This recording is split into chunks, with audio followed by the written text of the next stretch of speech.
Hello everyone and welcome back to my channel Edmond Mendaros, and for today's quick tutorial, and I'm going to show you guys on how to change your calendar time zone in Yahoo Mail. And without further ado, and let's go ahead. So all you have to do is to open up on any web browser like Microsoft Edge, Mozilla Firefox, or Chrome to log in your Yahoo account. And next step, so open lang natin ang ating Chrome web browser. And dito lang sa searching address bar, so kailangan mo lang i-search dito yung Yahoo, login, and then i-click mo lang dito yung Yahoo.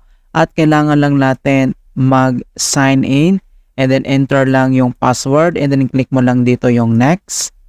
And then, makikita mo kaagad dito yung ating Yahoo homepage. And dito lang sa upper right side, makikita mo dito yung Yahoo inbox, so click mo lang yan.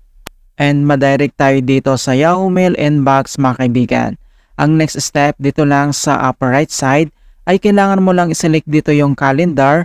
So dito lang makikita mo dito yung contacts, and then next ito yung calendar, i-click mo lang yan. And next step ay kailangan mo lang i-select dito yung calendar all view, ito siya, so click mo lang yan. And next step dito lang sa upper right mga kaibigan ay makikita mo dito yung settings, so i-click mo lang tong settings. And then next, kailangan mo lang i-click dito yung calendar option.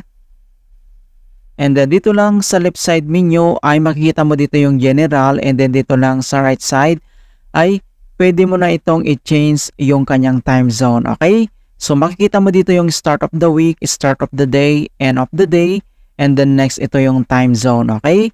So kailangan mo lang i-click tong arrow na yan, and then select ka lang dito yung gusto mong time zone mga kaibigan. Nandito lahat yung kailangan mong mga iba't ibang country na time zone. Alright, so select ka lang dito.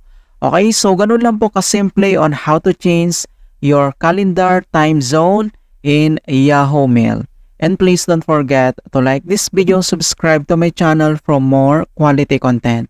Thank you guys, and see you in my next tutorial.